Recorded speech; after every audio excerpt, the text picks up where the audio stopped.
O vídeo que você clicou já vai começar, mas antes, deixe seu like, compartilhe e se inscreva no canal TV Flórida, a sua TV brasileira nos Estados Unidos. Mais barbaridades, porque nessa história de hoje, nessa busca e apreensão na casa do presidente Bolsonaro, uma funcionária, uma agente da Polícia Federal, pediu para ir ao banheiro. E quando ela voltou, segundo relatos de Bolsonaro, apareceu com um pendrive. E Bolsonaro deixou claro, aquele pendrive não é dele. Depois ele ainda perguntou para a Michelle se o pendrive era dela, e a primeira-dama confirmou também que não era dela. Então tem agora a história do misterioso pendrive. Bolsonaro respondeu, não tenho a menor ideia sobre esse pendrive apreendido no banheiro lá de casa. A Polícia Federal, também na casa, encontrou $14 mil junto com o presidente. E esse tal de pendrive. Bolsonaro informou que sempre guardou dólares em casa e tem recibo do Banco do Brasil para comprovar tudo e declarar no imposto de renda, como ele sempre faz. Bolsonaro também afirmou, em entrevista, que o inquérito de Moraes não tem provas concretas contra ele. Vamos ouvir o que disse o presidente Bolsonaro.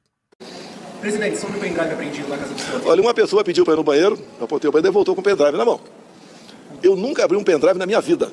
Eu não tenho nem laptop em casa para mexer com pendrive. A gente fica preocupado com isso. Se ela tivesse algo comprometedor, eu não sou bandido. Se tivesse, estaria lá à disposição? Não tenho a mesma ideia. Eu nunca abri um pendrive na minha vida. Não estou sugerindo nada. Eu acho que eu estou surpreso. Vou perguntar para minha esposa se o pendrive era dela. E aqui na sala do senhor, na sede do prédio? Vieram aqui, eu não sei o que pegaram aqui, não sei.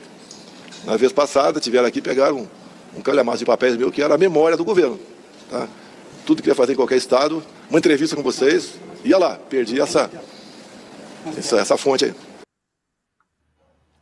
Pois é, o presidente Bolsonaro deixou muito claro sobre essa história do pendrive. Silvia Waiapi, muito estranho realmente, o misterioso pendrive que apareceu no banheiro de Bolsonaro, que agora pode até virar prova contra ele, junto com o telefone. Agora, vamos deixar bem claro uma história, né?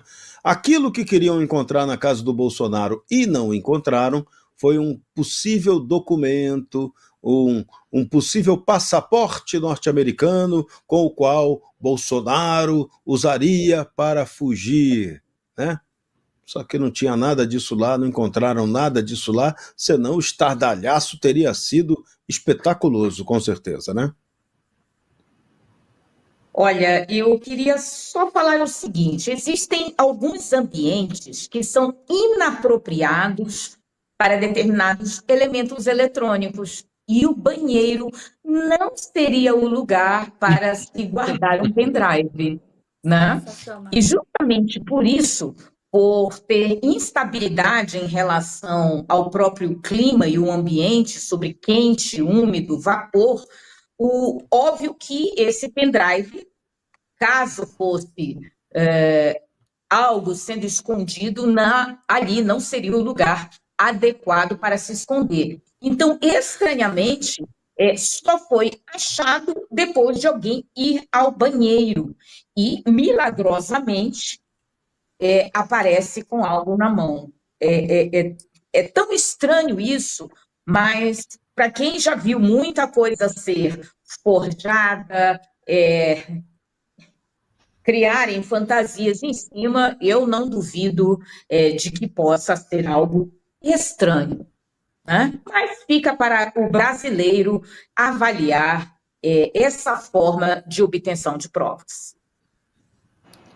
Pois é, que hoje MC Serrão não veio trabalhar. Se ele tivesse vindo, ele com certeza teria cantado aquela musiquinha. Passa o cu na mão, passa o cu na mão, passa o cu na mão para ver se acha o pendrive no chão. Né? Só pode ter sido isso. Né? Eu vou contar para vocês.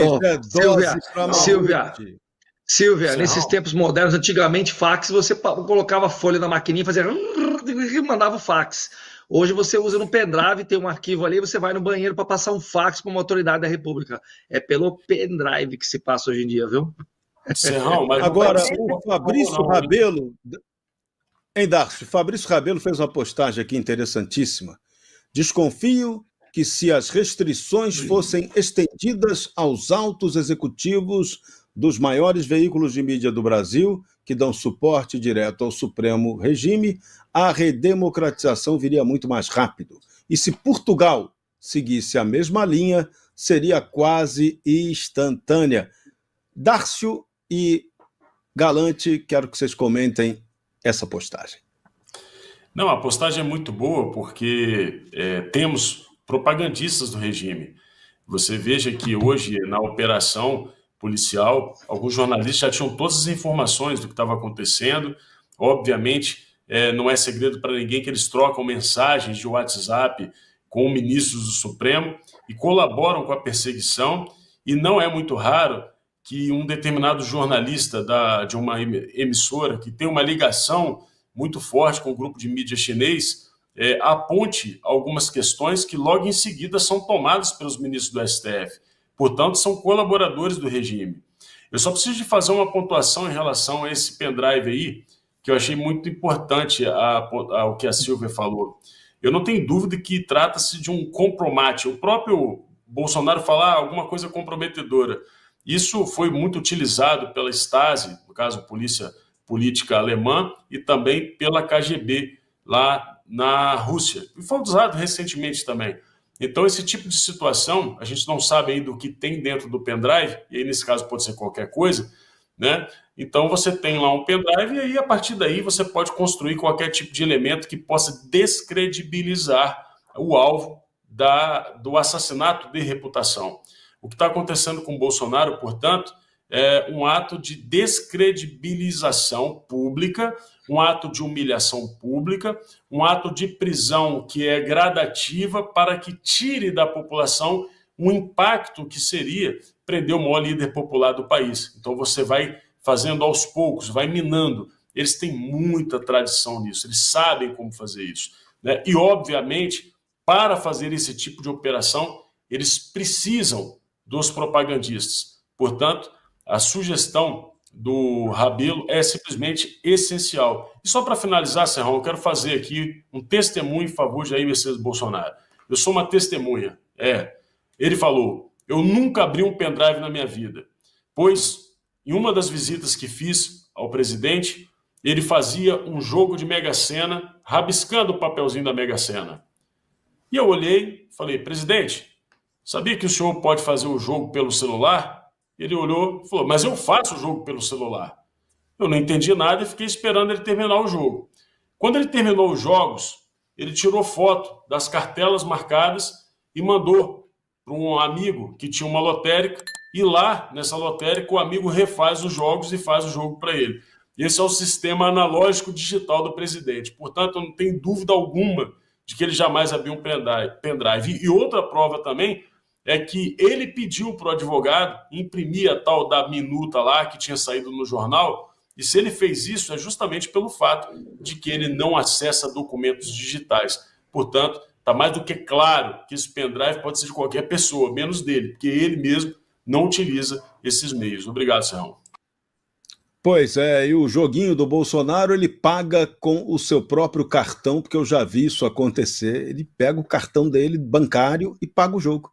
Faz a aposta. Bolsonaro, quando você ganhar na loteria, avisa a gente, hein? Maurício Galante, você acompanha o voto do relator nessa matéria que acabamos de abordar? Acompanho o voto do relator e ainda vou acrescentar. Essas palestras, palestras de iluministros aí em vários países do mundo, esses eventos, fórum empresariais, de lideranças empresariais, LEAD, eles não acontecem em Cuba, não acontece na Venezuela, não acontece no Gabão, não acontece na China, mas acontece na Itália, onde você tem o Banco do Vaticano, acontece em Portugal, onde você tem Credit Suisse, acontece em Nova York, onde você tem o Citibank. Paz, eu não estou lembrando mais nome de banco, não, mas eu vou dizer uma coisa, muita coincidência, tanta palestra bancada por empresários durante o ano e os processos no STF empilhando porque o juiz não tem tempo para julgar os processos. Eu acho que essas sanções aí vão começar a descobrir muita coisa. Vamos lá. Maurício Galante, quero agradecer a sua galante presença hoje, elegantérrimo, né? No nosso Braddock Show de hoje. Ele que está aqui no Brasil para o lançamento de seu livro. Então, valeu, parabéns e vamos em frente. Obrigado. Um beijo a todas as meninas, Fernanda, Silvia, Darcy, meu grande amigo. Serrão, nos vemos logo mais. Tchau. Com certeza. E se o paraquedas não abrir, leia o livro do Maurício Galante. É a melhor solução. É isso. Você está ligado no Braddock Show, oferecimento Golden Brasil. E Michele Bolsonaro compartilhou um versículo bíblico sobre a nação cujo Deus é o Senhor. E Carlos Bolsonaro reagiu com revolta à perseguição contra o pai dele. Mencionou a dor de ver o pai sendo censurado, calado e proibido.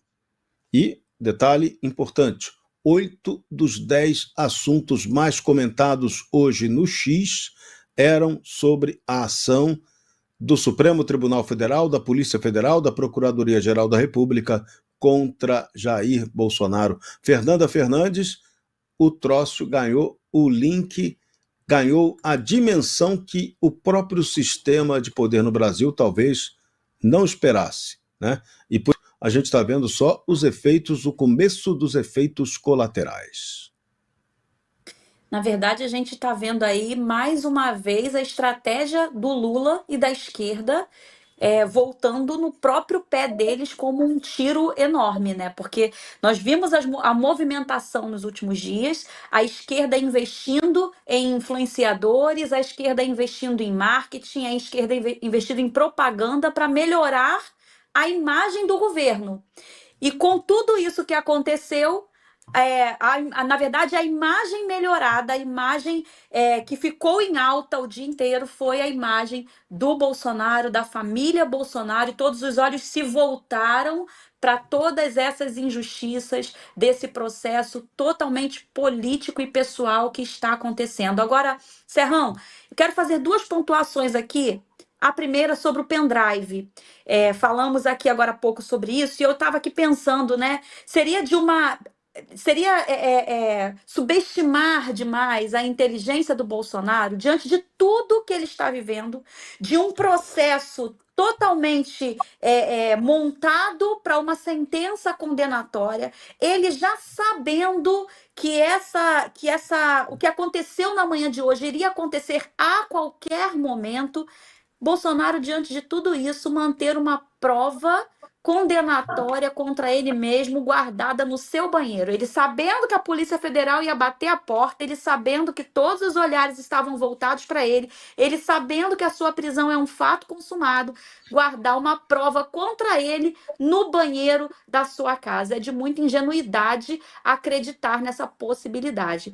E eu quero falar também sobre a fé da Michele Bolsonaro, que você citou aí. E eu creio que uma das razões que tem feito Bolsonaro conseguir se manter de pé diante de tudo que está acontecendo é a fé cristã, a fé em Deus que a Michele tem tido durante todo esse processo. E eu enxergo o papel dela como mulher cristã, auxiliadora, intercessora do seu marido, como fundamental em toda essa caminhada do Bolsonaro. Toda essa perseguição que nós temos visto agora contra essa família não é nova para aqueles que têm a fé cristã e que acompanham toda a história cristã. Aqueles que se levantaram, principalmente levantados por Deus, para uma libertação de um povo, para um processo de revolução, de reconstrução, foram da mesma forma perseguidos, sentenciados, infelizmente muitos assassinados, presos. E não existe como passarmos por esse processo sem estarmos sustentados na fé cristã, na fé daquele que nos mantém de pé diante de todas essas adversidades. E eu vejo o papel da Michele fundamental ao lado do seu marido nesse momento aí. Você está ligado no Braddock Show, oferecimento Golden Brasil. E hoje de tarde, a senadora, aliás, Damares Alves, deu um depoimento muito forte, lembrando que Michele Bolsonaro, hoje de manhã, passou vergonha, estava foi submetida a uma incongruente ação da Polícia Federal dentro da própria casa dela. Ela estava ainda de pijamas e se sentiu humilhada pela entrada da Polícia Federal na residência dela. E o mais importante que a Damares também anunciou é que a partir de agora, Michele Bolsonaro, com o Bolsonaro calado, a Michele Bolsonaro vai ser a porta-voz do Jair de agora em diante nessa movimentação política. Então, o jogo agora começa a ganhar até uma nova dimensão, né, minha querida Silvia Waiapi? Michele entra no jogo político definitivamente. Pois é, né? Eu acho que a Michele ela começou a ser mais do que experimentada na vida política no período em que ela teve que viajar o Brasil inteiro na campanha do segundo turno, né? A forma como ela foi equilibrada, principalmente durante todo esse período de pressão. Eu mesma tive a oportunidade de acompanhar a Michele durante uma madrugada, né, em que ela orava junto com um grupo de pessoas, né? Então, nós nos reunimos para fazer uma vigília na casa de um pastor, e eu tive a oportunidade de acompanhá-la nesse período. E olha, eu vi ali uma mulher apaixonada, uma mulher da família, de família, e esse despertar, eu creio que ela é uma mulher escolhida para esse tempo, né? E ela realmente tem sustentado, né, durante todo esse período, o equilíbrio da família, né? O equilíbrio do Bolsonaro. Ele tem a missão dele, mas a missão dele também está sustentada pela família. Então, é muito importante, né, que nós venhamos a refletir sobre isso. E apenas para fazer um trocadilho, né, que eu passei e observei quando a gente falou sobre a questão do pendrive, apenas para colaborar, eu mesma, por exemplo, como deputada federal, eu sou paraquedista, sou formada em defesa química, biológica, radiológica e nuclear, tenho formação em transporte aeromédico e não sei dirigir. Não sei dirigir, sou vassoura. Se você chegou até aqui, é um bom sinal. Para assistir os vídeos completos, acesse nosso site ou baixe nosso aplicativo totalmente grátis.